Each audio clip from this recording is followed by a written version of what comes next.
Morning student, good morning. Myself Kailash Chautiya, मेरा नाम कैलाश चौटिया है। जैसा कि बच्चों आप मेरे से परिचित हैं, और जो हमारा रघुनाथ स्कूल जो रतनगढ़ का सबसे बेस्ट स्कूल है, सबसे अच्छा स्कूल है, सबसे फेमस स्कूल है, उसकी ओर से आपको घर बैठे ऑनलाइन क्लासेज उपलब्ध करवाई जा रही है। उन ऑनलाइन क्लासेज में मैं कक्षा 11 में आपको पॉलिटिकल साइंस या राजनीति विज्ञान है वो पढ़ा रहा हूँ। जैसा कि बच्चों आपको पता है, हमारा अध्याय नंबर 9 संविधान एक जीवंत दस्तावेज, ये अध्याय चल रहा है। अध्याय नंबर 9 संविधान एक जीवंत दस्तावेज, जिसमें हमने कल अनुच्छेद 368 में वर्णित संशोधन की प्रक्रिया को पढ़ा था। एक बार इसे वापस हम देखेंगे। जैसा कि बच्चों आपको पता है, हमारे संविधान में जो संविधान का अनुच्छेद है 368, उसमें संविधान में संशोधन की प्रक्रिया को बताया गया है। जो संविधान में संशोधन की पहली प्रक्रिया है, उसके अनुसार संविधान में कुछ ऐसी धाराएं हैं जिनमें संसद सामान्य बहुमत के आधार पर कुछ अनुच्छेदों में पर निर्दिष्ट प्रक्रिया के अनुसार संशोधन कर सकती है। दूसरा है, संसद के दोनों सदनों में अलग अलग विशेष बहुमत के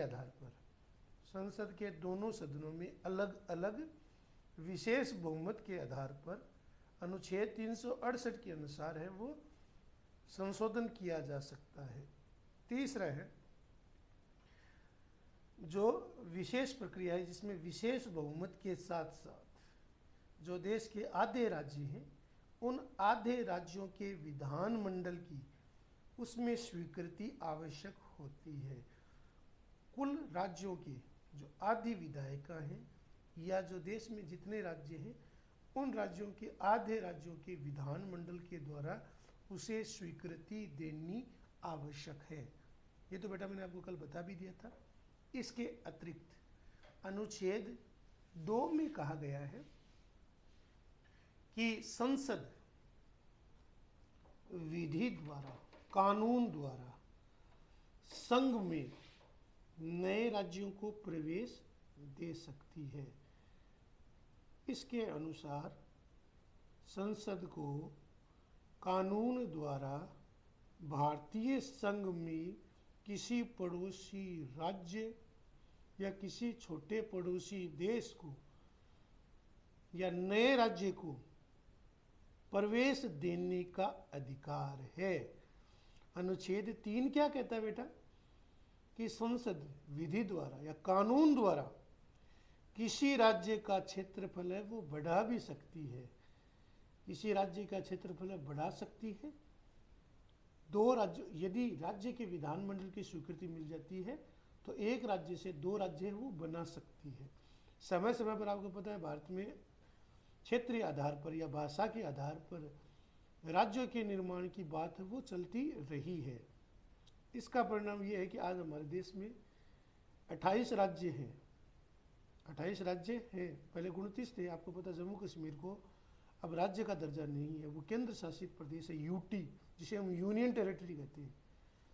संविधान के शेष खंडों में संशोधन करने के लिए अनुच्छेद 368 में प्रावधान किया गया है। आपको पता है, अनुच्छेद 368 में संशोधन की प्रक्रिया बताई गई है, जिसमें पहली प्रक्रिया है साधारण बहुमत से। संसद के द्वारा साधारण बहुमत से कुछ धाराओं में संशोधन किया जा सकता है। दूसरा है, संसद के दोनों सदन पृथक विशेष बहुमत से उस प्रस्ताव को पारित करते हैं। और तीसरा है, विशेष बहुमत के अतिरिक्त यदि आधे राज्यों के विधानमंडल उसे अपनी स्वीकृति देते हैं।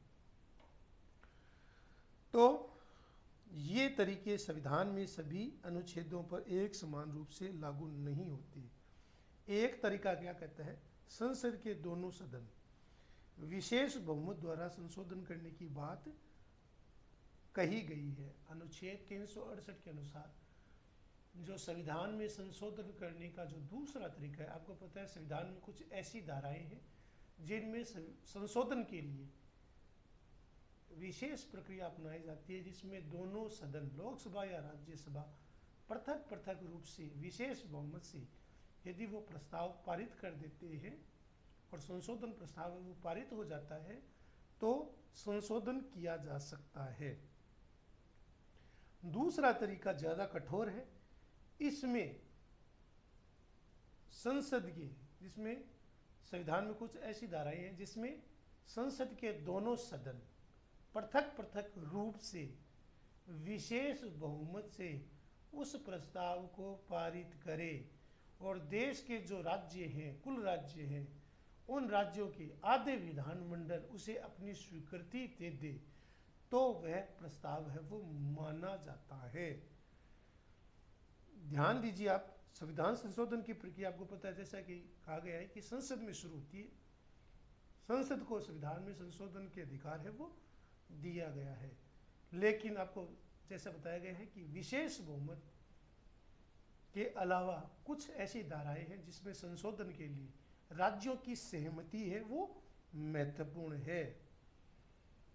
इसमें संविधान आयोग या अन्य निकाय है वो संविधान में संशोधन प्रक्रिया में उनकी कोई भूमिका नहीं होती। इसी प्रकार संसद या कुछ मामलों में राज्य विधानमंडलों में संशोधन होने के पश्चात आपको पता है इन संशोधनों को एक बार यदि संसद और आधे राज्यों ने से स्वीकृति दे दी तो इन संशोधनों की पुष्टि के लिए जनमत संग्रह की कोई आवश्यकता नहीं होती। अन्य सभी विधेयकों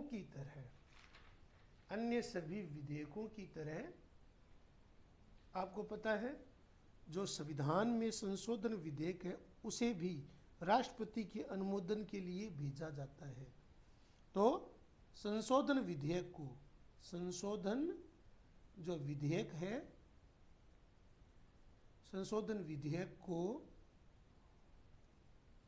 को राष्ट्रपति की स्वीकृति के लिए, राष्ट्रपति की स्वीकृति के लिए भेजा जाता है। अन्य सभी विधेयकों के अलावा संविधान संशोधन विधेयक है वो राष्ट्रपति की स्वीकृति के लिए भेजा जाता है, उसे राष्ट्रपति के पास स्वीकृति के लिए। आपको पता है कोई भी विधेयक है वो तब तक विधेयक ही रहता है जब तक उस पर राष्ट्रपति हस्ताक्षर न कर दे। राष्ट्रपति के हस्ताक्षर करने के बाद ही वह विधेयक कानून बनता है।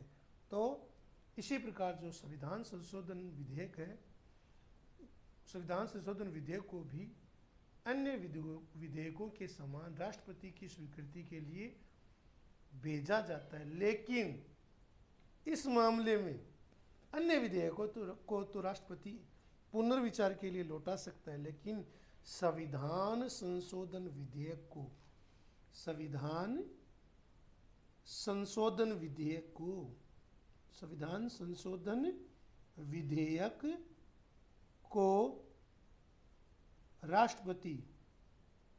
राष्ट्रपति है वो पुनर्विचार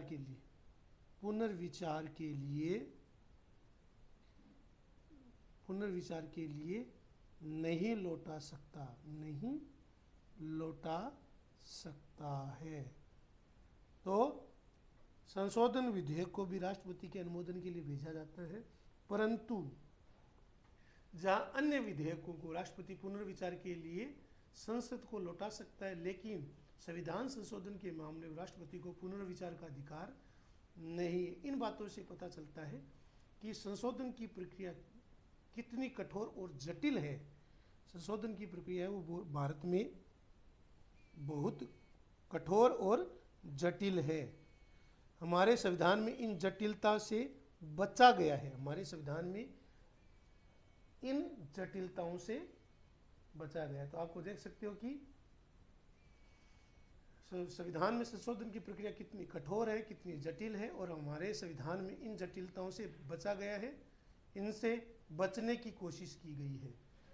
इससे हमारे यहाँ संशोधन की प्रक्रिया है वो सरल हो गई है। लेकिन आपको ध्यान में रखना चाहिए, संशोधन के प्रश्न पर अंतिम राय है वो जनता के प्रतिनिधियों की ली जाती है। इसका अर्थ है कि संशोधन की प्रक्रिया का आधार निर्वाचित प्रतिनिधियों में निहित है। तो मैंने आपको बताया कि संविधान संशोधन विधेयक को भी राष्ट्रपति पुनर्विचार के लिए नहीं लौटा सकता। अन्य विधेयकों को जैसे राष्ट्रपति है वो पुनर्विचार के लिए लौटा देता है, लेकिन संविधान संशोधन विधेयक को राष्ट्रपति है वो पुनर्विचार के लिए नहीं लौटा सकता। तो आपको पता है इतनी कठोरता, इतनी पेचीदगी हमारे संविधान संशोधन में दी गई है। लेकिन हमारे यहाँ संशोधन की प्रक्रिया अपेक्षाकृत फिर भी सरल है। हमारे यहाँ पर महत्वपूर्ण तथ्य पर ध्यान दिया गया है कि संशोधन के प्रश्न पर अंतिम राय है वो जनता के प्रतिनिधियों की ली जाती है, परंतु इसका अर्थ है कि संशोधन की प्रक्रिया का आधार निर्वाचित प्रतिनिधियों में निहित होता है। विशेष बहुमत, विशेष बहुमत। कार्यपालिका और न्यायपालिका से संबंधित अध्याय में हमने उन प्रावधानों का अध्ययन किया है, जैसे मैंने आपको बताया कि संशोधन करने के लिए विशेष बहुमत की आवश्यकता होती है। आपको पता है संविधान में कुछ ऐसी धाराएं हैं जिसमें संशोधन के लिए उसे विशेष बहुमत से पारित किया जाना आवश्यक है। तो विशेष बहुमत का बेटा अर्थ क्या होता है? अभी मैंने तो आपको कह दिया कि विशेष बहुमत, विशेष बहुमत, लेकिन विशेष बहुमत होता क्या है? सामान्यतः विधायिका में किसी प्रस्ताव या विधेयक को पारित करने के लिए सदन में उपस्थित सदस्यों के साधारण बहुमत की आवश्यकता होती है। लेकिन यदि कल्पना करें कि सदन में 247 सदस्य उपस्थित हैं और ये सभी सदस्य एक विधेयक पर मतदान करते हैं, अगर इन सदस्यों में से आधे,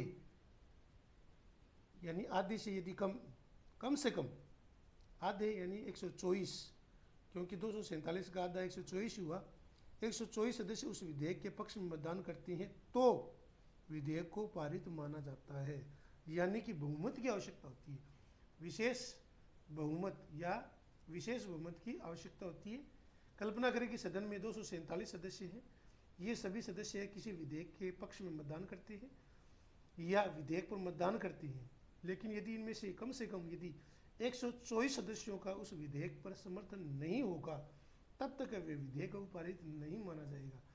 और यदि 124 सदस्यों ने उस विधेयक के पक्ष में मतदान किया है तो इस विधेयक को पारित माना जाएगा। लेकिन संविधान संशोधन पर यह बात लागू नहीं होती, क्योंकि ये तो साधारण बहुमत हो गया जिसमें आधे से एक ज़्यादा सदस्य यदि अपनी स्वीकृति दे दे। लेकिन संविधान संशोधन में यह बात लागू नहीं होती। संविधान में संशोधन के लिए 2 प्रकार के विशेष बहुमत की आवश्यकता होती है। पहला क्या है? संशोधन विधेयक के पक्ष में, संशोधन विधेयक के पक्ष में मतदान करने वाले सदस्यों की संख्या सदन के कुल सदस्य है उसके कम से कम आधी होनी ही चाहिए।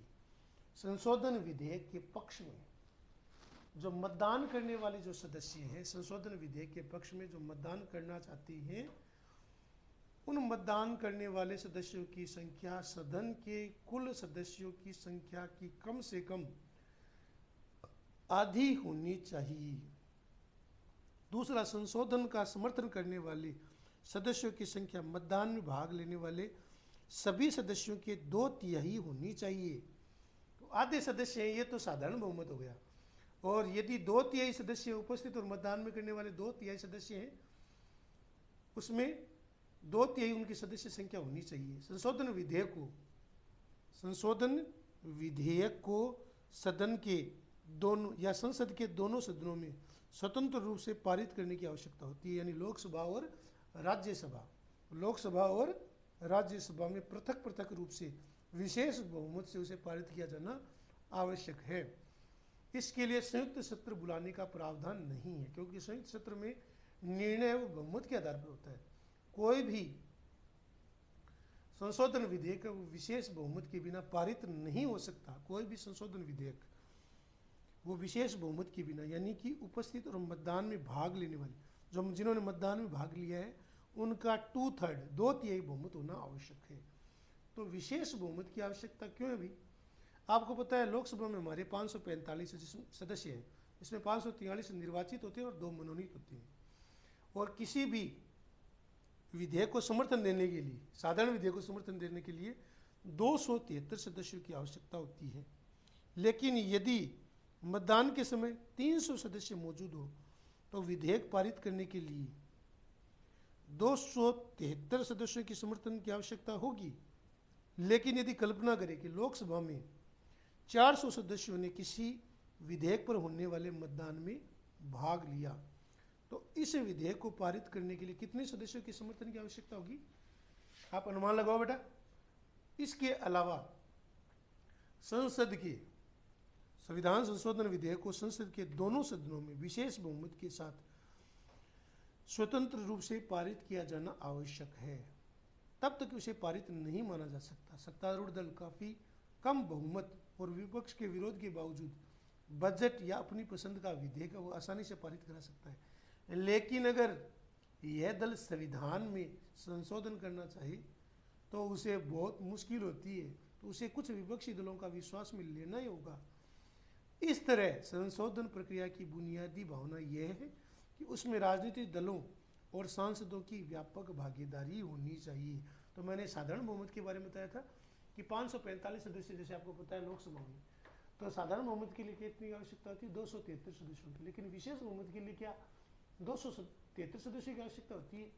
विशेष बहुमत के लिए बेटा जो मतदान में भाग लेने वाले सदस्य हैं उनमें 2/3 बहुमत की आवश्यकता है वो होती है। तो आपको जैसे मैंने बताया है कि संशोधन का समर्थन करने वाले सदस्यों की संख्या मतदान में भाग लेने वाले सभी सदस्यों के 2/3 होनी ही चाहिए।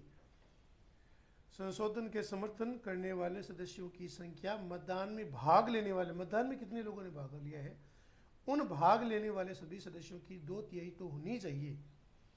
संशोधन विधेयक को संसद के दोनों सदनों द्वारा संयुक्त पृथक रूप से विशेष बहुमत के साथ पारित करने की आवश्यकता होती है। लेकिन इसके लिए कोई विशेष सत्र नहीं होता, संयुक्त सत्र नहीं बुलाया जाता। कोई भी संशोधन विधेयक विशेष बहुमत के बिना पारित हो ही नहीं सकता है। तो जैसे मैंने आपको बताया है कि लोकसभा में आपको पता है 545 सदस्य हैं और साधारण विधेयक पर समर्थन के लिए आपको पता है 273 यानी अधिक सदस्यों की आवश्यकता होती है। लेकिन अगर मतदान के समय 300 सदस्य मान लो मौजूद हो तो विधेयक को पारित करने के लिए 273 सदस्यों के समर्थन की आवश्यकता होगी।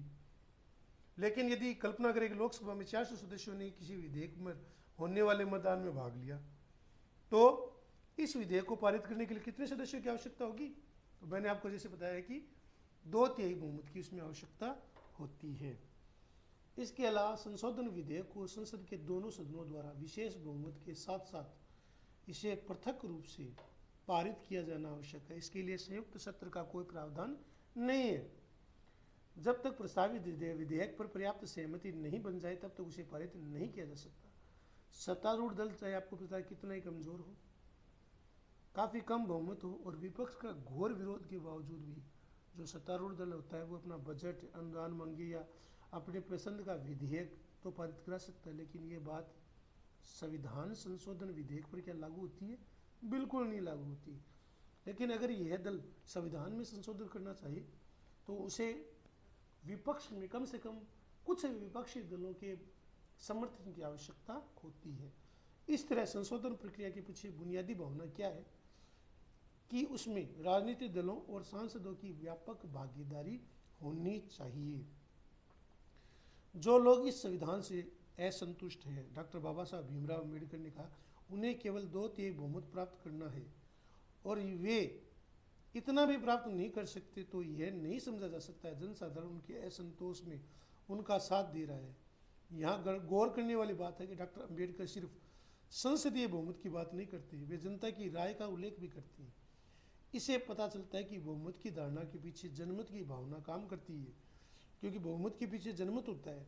जनमत का यही सिद्धांत निर्णय प्रक्रिया को नियंत्रित करता है। तो 2/3 बहुमत से विशेष बहुमत के, यहाँ पर देखोगे बच्चा कह रहा है, विशेष बहुमत के इस झंझट से मैं उकता गया हूँ।